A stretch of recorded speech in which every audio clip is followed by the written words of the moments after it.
Good evening and welcome to the BBC News at 10. The Prime Minister has told the Mayor of Greater Manchester that he is prepared to intervene and impose the highest level of coronavirus restrictions on the region if they can't reach an agreement. The Mayor, Andy Burnham, is seeking a bigger package of financial support for businesses that would be forced to close as a result. Tonight he told Boris Johnson that he and local leaders were ready to meet the government at any time. Meanwhile, Lancashire today agreed to impose the highest restrictions and is now joining the Liverpool City region, seen here in red, on very high alert. The tightest level of restrictions will come into force in Lancashire tomorrow. It means no mixing between households indoors or outdoors in certain settings like private gardens. Pubs and bars will close unless they serve a substantial meal, and people should avoid non-essential travel into or out of the area. But there are differences. In Lancashire, unlike Liverpool, gyms and leisure centres won't have to close, but soft play centres and car boot sales will from Monday. The Mayor of Liverpool says it's madness to have different Tier 3 rules for Lancashire, and it's sowing confusion. Here's our Deputy Political Editor, Vicky Young. It's taken days of negotiations. Finally, local leaders in Lancashire and ministers in London have come up with a deal. More restrictions are coming across the county, alongside millions of pounds in financial support. But some shoppers here in Nelson want a different approach. I think they should have done it earlier, to be quite honest. But my mum's 87, you can't tell my mother to stop it, because she won't. I think it's good. I think it needs to be made tougher. I think the way the government's been coming across, they haven't been clear on the rules anyway. There's no transparency, total, utter confusion. Boris Johnson's opted for a regional approach because many places have fewer COVID cases than hotspots in the north of England.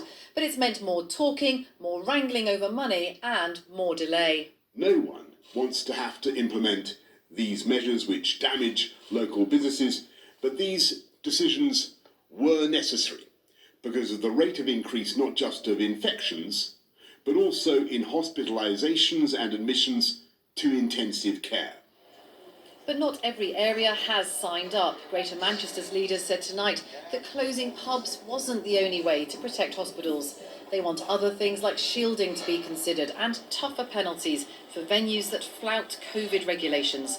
They're demanding extra money for businesses that do have to close.